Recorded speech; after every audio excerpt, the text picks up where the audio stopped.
européenne auprès de la République de Maurice pour cette conférence de presse dédiée à la 5e édition du Festival du film européen à Maurice. Pour ceux qui ne me connaissent pas, je suis Oscar Benedict, je suis le nouvel ambassadeur arrivé il y a 2 mois ici et je me réjouis d'être ici et aussi annoncer cet événement joyeux. Donc c'est ma première édition évidemment du festival ici à Maurice et je suis ravi d'avoir une opportunité de partager avec vous la diversité et la richesse du cinéma européen et de la culture européenne. Cette année, le concept du festival a été revisité et inclut exclusivement des courts-métrages. Le festival a ainsi pour objectif de cibler particulièrement la jeunesse. Il n'est donc pas ouvert au grand public, mais s'adresse plutôt aux écoles et à la jeunesse. Nous aurons le plaisir de vous présenter dans quelques instants le programme du festival. Avant cela, je tiens à souligner 3 caractéristiques du festival qui me semblent importantes à mentionner. Premièrement, le partage. Donc, ça veut dire que comme chaque année, le festival est gratuit, bien à payer. Deuxièmement, la diversité. Nous avons un programme de courts-métrages venant des 7 États membres de la Communauté européenne, la Belgique, la France, l'Allemagne, l'Estonie, les Pays-Bas, l'Espagne et le Portugal.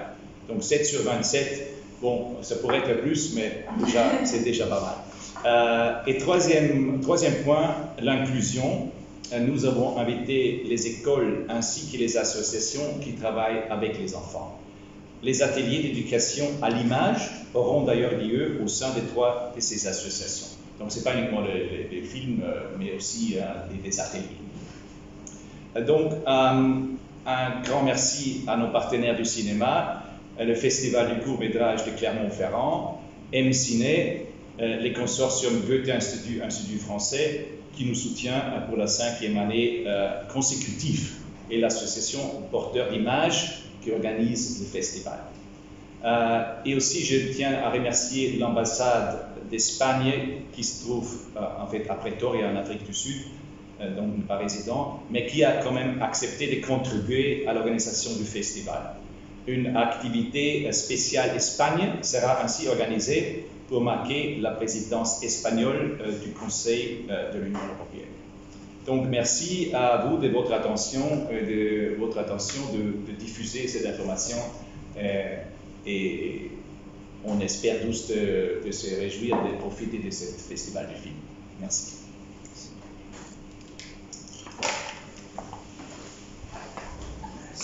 Oui.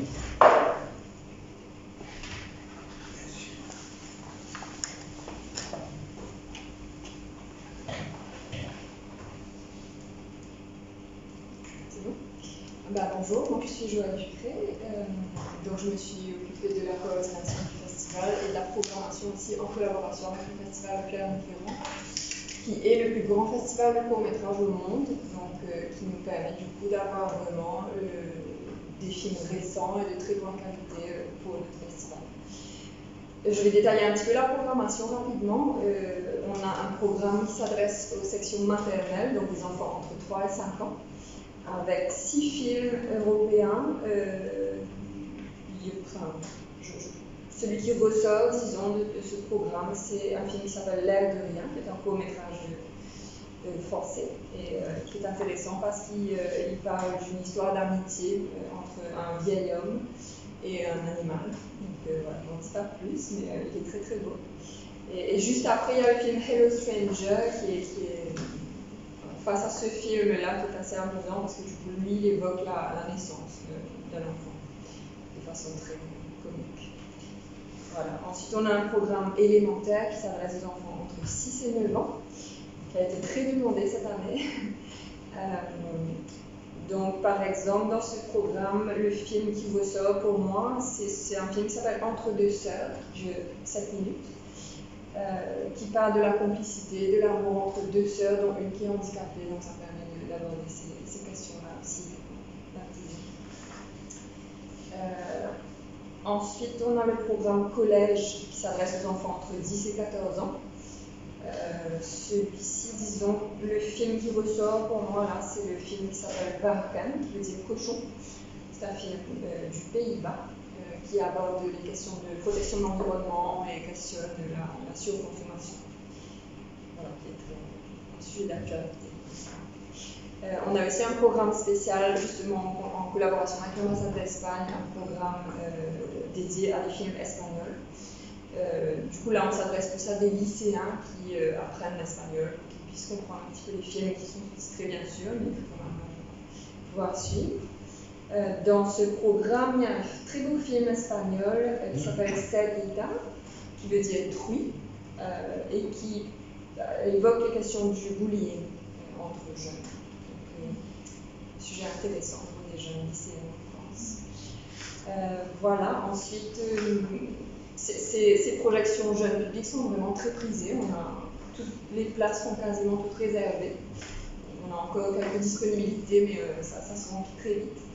Les enfants adorent, au lieu d'aller à l'école, ils peuvent regarder des Tout à films. fait, ça c'est sûr. Mais là, ce sont les enseignants, surtout, qui sont moteurs de ces réservations-là et qui aiment beaucoup aussi, justement, comme c'est des courts-métrages qui abordent différents sujets, ils peuvent s'en emparer après dans leur programme scolaire.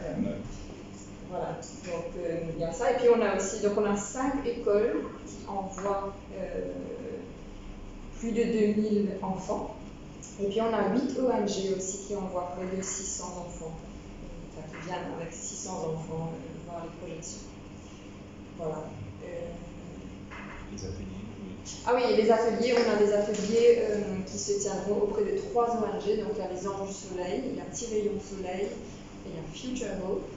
Et ces ateliers sont menés par le réalisateur Dave Constantin qui va faire de l'initiation aux techniques d'animation avec les enfants. Avec plusieurs groupes d'enfants, 6. Voilà. Donc ça marche toujours assez bien, ces ateliers-là. C'est intéressant pour les enfants de comprendre comment les films d'animation sont fabriqués, puisqu'ils en regardent pas mal. Donc ça leur permet de prendre un peu de recul par rapport à ce qu'ils voient à la télévision, sur Netflix.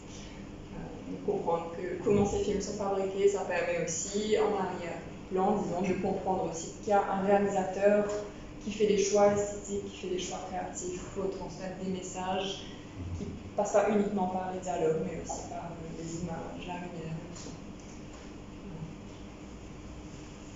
Bravo, merci. Merci beaucoup. Monsieur Sourage. Oui, attends, je vais mettre ça de mon côté. Merci. Monsieur Sourage, beaucoup de plaisir. Oui, j'ai Bonjour à vous tous, et c'est un grand plaisir d'être parmi vous. Et c'est un grand plaisir aussi de vous annoncer que cette année-ci, on a le privilège pour organiser un festival film européen en collaboration avec l'ambassade de l'Union européenne et l'organisateur Porter Image. Alors, c'est un festival qu'on a fait depuis quatrième année. Oui, c'est quatrième année. Et c'est vraiment qu'on a eu l'occasion de rencontrer beaucoup de personnel, beaucoup d'organisations en termes de films, en termes de collaborateurs et le public mauricien en général. Et cette année-ci, on a le privilège d'envoyer le festival à Trianon, obligatoire, parce que nous avons fait quelque chose de bien. Pour cette année-ci, le festival ça va être organisé à Trianon et dans une nouvelle salle. Okay? Et je pense que ça va être une collaboration assez bien entre l'ambassade de l'Union européenne et Porter Image et tous les collaborateurs qu'on a ensemble. Merci. Tu veux passer un petit film avec quelques...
En fait, on devrait dire Festival du film européen pour enfants. Pour enfants, oui. Peut-être on devrait ajouter. Oui, Hein? on va mettre un petit enfant. Kids, mais je pense que Ouais. On va quelque mettre chose un comme petit, ça. Hein? un petit tampon dessus. Oui, c'est vrai. Parce que c'est quand même un peu différent. Donc, Pourquoi avoir changé un peu? On avait des thèmes, climatologie, on a parlé beaucoup, divers sujets. Pourquoi avoir changé cette année-ci et posé dans la cour des enfants? il faut demander mon prédécesseur qui organisait. Non, je pense qu'on avait vu que dans les dernières émanations de ce festival, en fait, c'est ce qui était avait plus de succès, c'était en fait les films pour les enfants. Dans ça. Donc c'est pour ça que c'était les plus appréciés, quoi. Donc à ce moment-là, on a décidé de se concentrer en fait sur ces segments, parce que comme ça, on a un peu de diversité aussi culturelle, etc., qu'on montre aux enfants. Et justement, il y a la demande comme ça. Il y a une très très grosse demande. Maintenant, on va voir, je dois regarder ça encore un petit peu, comment on va faire dans les prochaines années, parce que ça dépend aussi du budget qu'on a disponible, etc. Donc tout ça, c'est important. Mais l'idée, c'était vraiment de se concentrer sur ceux qui ont, en fait, où il y a plus de demandes pour ce type de film. Mais Corinne me disait aussi que la jeunesse est un public important pour la délégation de l'Union européenne cette année. Tout à fait. Oui. D'où le choix aussi de dédier le festival à ce public-là. Mais c'est vrai que là, de dédier ce festival au jeune public, ça permet de proposer plus de projections en fait, pour les enfants, ce qui permet de satisfaire toutes les demandes. Parce que chaque année, on avait un certain nombre de projections jeunes publics et on avait plein de demandes auxquelles on ne pouvait pas répondre. En fait. Oui, il y avait plus de demandes que d'offres en fait. Exactement. C'est pour ça. Cette année, on arrivera enfin, là, je pense, à accueillir toutes les personnes qui demandent. Donc ça oui. c'est génial. Oui, c'est un peu plus ciblé quand même que simplement dire voilà, il y a des films, tout le monde qui veut venir. C'est une façon de faire les enfants découvrir le cinéma aussi, la salle de cinéma, parce qu'il n'y a pas beaucoup de parents qui peuvent payer des billets maintenant. Il y a beaucoup de ces enfants-là qui viennent en fait pour la première fois voilà. au cinéma. Alors, je pense que le but derrière l'organisation pour le festival, c'est de donner l'occasion à certains enfants de venir au cinéma et en même temps regarder un film. Peut-être qu'il n'a jamais eu l'occasion dans le passé. Peut-être qu'il n'a pas eu cette opportunité de venir dans une salle pour regarder un film et rencontrer des amis à côté. Je pense que c'est une très bonne initiative au niveau de l'organisation, de l'ambassade, de Joanne et Corinne. Je pense que c'est une très bonne initiative et une opportunité pour les enfants comme ça. C'est ça, il y a beaucoup d'enfants qui viennent au cinéma pour la première fois et qui découvrent du coup au-delà des films même qui sont de très bonne qualité, c'est aussi l'occasion de découvrir l'expérience du cinéma, donc de voir des films ensemble, en collectif et dans des conditions optimales, du coup avec la belle salle du cinéma, le grand écran et le son. Oui, c'est les groupes de jeunes adultes, disons comme ça, des adolescents aussi. Donc c'est pas uniquement les tout petits. Hein. C'est pas uniquement les tout petits, voilà. C'est entre 3 et 17 ans, là, donc c'est quand même assez large. Et puis c'est vrai que pour eux, c'est l'occasion de découvrir des films européens qui sont vraiment des courts-métrages de très grande qualité, qu'ils n'ont pas forcément l'occasion de voir par ailleurs dans l'offre qui est disponible à Maurice sur les plateformes et la télévision. Donc, Et en plus, les ateliers aussi, donc ça donne on espère que ça donne un peu de goût. oui. Peut-être qu'on va avoir un réalisateur futur. On espère, oui. On en fait plein les ateliers et dans quelques années, il y aura des réalisateurs mauriciens qui vont émerger. Et on va voir un peu aussi comment ça fonctionne, quelles sont les réactions. Ça pour la prochaine fois, peut-être qu'on va voir ce qu'on peut adapter, qu'est-ce qu'on fait. Jusqu'à présent, en tout cas, c'est un peu la même formule que les années précédentes. On avait fait les projections dans le public et les ateliers chaque année. Et en général, les retours sont très très positifs déjà sur les projections et les ateliers. Vous avez combien de films? Alors, on en a 26, 25. Voilà, 25 films. Et on a 14 projections. Mais ça a été facile de faire la programmation, je sais, Justement, on travaille avec notre partenaire historique, celui de l'association du moins, qui est le Festival de Clermont-Ferrand. Et eux, comme c'est le plus grand festival de court-métrage au monde, vraiment, dans le monde entier, toutes les personnes qui font des films leur envoient leur court-métrage. Donc eux, ils font vraiment une sélection et ils nous envoient les films qu'ils ont préférés, en fait. Donc on a vraiment le meilleur de nos créations récentes de court-métrage. Avec justement, bien sûr, en tenant compte de l'âge, de la tranche d'âge indiquée, en essayant aussi de proposer un peu une variété de films sur différents sujets, différents formats aussi. Donc on a évidemment beaucoup d'animation, mais aussi des fictions. Vous faites une journée espagnole. Est-ce que ces enfants-là pourront connaître la culture espagnole? Bon, on regarde un film, bon, c'est joli, Torero, est-ce qu'ils vont connaître un peu les plats espagnols? Est-ce que vous avez de ces idées-là pour expliquer? Parce que je ne connais pas beaucoup de collèges qui enseignent l'espagnol. J'ai un en tête qui se trouve à Rosil.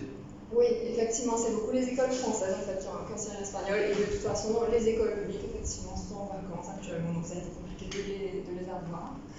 Donc on a surtout des écoles françaises, mais pour découvrir la culture d'un pays, à défaut d'y aller, effectivement, le film, c'est vraiment le meilleur moyen, parce que ça transmet bien plus que les dialogues en espagnol, ça transmet tout un aspect de la culture et de la façon de vivre. Mais il y a des sous-titrages, je suppose. Il y a des sous-titrages. Oui, voilà. C'est sous-titré en français quand même, pour que même les cancres pourront comprendre, mais normalement tous ces élèves-là étudient l'espagnol aussi. C'est pour ça qu'on a visé les lycéens aussi, pour qu'ils arrivent quand même à suivre un petit peu, et puis même s'ils ne comprennent pas, ils sont capables de lire les sous-titres assez rapidement. Les ateliers, c'est où?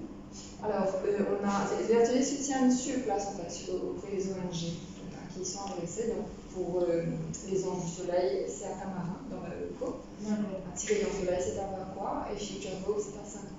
Donc, les étudiants, les écoles n'ont pas accès aux ateliers? Oui. Alors, on a plus de 2000 spectateurs en fait, donc on ne pouvait pas faire des ateliers pour tout le monde, parce que comme ce sont des ateliers pratiques en fait, où vraiment ils apprennent et ils font directement des petits films, c'est des ateliers qui marchent par petits groupes. C'est pas un atelier où on prend 100 personnes, et c'était pas possible pour nous de proposer des ateliers à tous les spectateurs. Donc on a visé les ONG, sachant que ce sont des publics qui n'ont pas forcément les moyens d'accéder à ces ateliers-là en général, mais les écoles sont en demande aussi pour les ateliers, et ça se fera probablement l'année prochaine.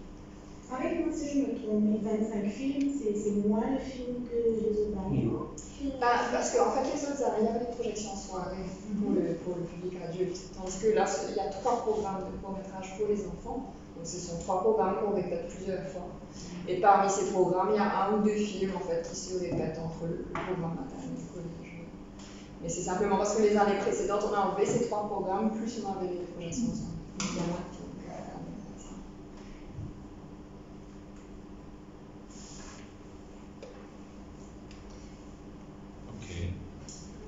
Donc, c'est pas nous qui choisissons les films, c'est le festival. Il y a quand même, c'est le festival qui propose, et puis Oui. on sélectionne parmi eux. Il faut avoir aussi une diversité d'États membres, le maximum de... C'est ça, on essaie d'avoir une diversité d'États membres aussi, parce que l'idée c'est effectivement de donner à voir la richesse culturelle européenne, donc pas que la France.